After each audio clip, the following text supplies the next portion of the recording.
The create region command lets us create a region from a selection of the point cloud.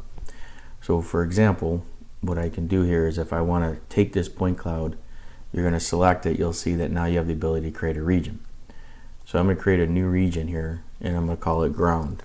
And my intent is to remove all the information above the ground and keep just the ground. So I'm going to start by creating just that region. So now with that region, you'll see over here I've got these point cloud regions. I've got default and ground, and I can come in and turn those regions on and off. So right now I've just made really just a copy of the default, creating that region, and I can make another region, maybe called trees, and another region called buildings, and I can then use these tools to keep in and out or remove or add to a region. And then that way I can work with just that region of the point cloud.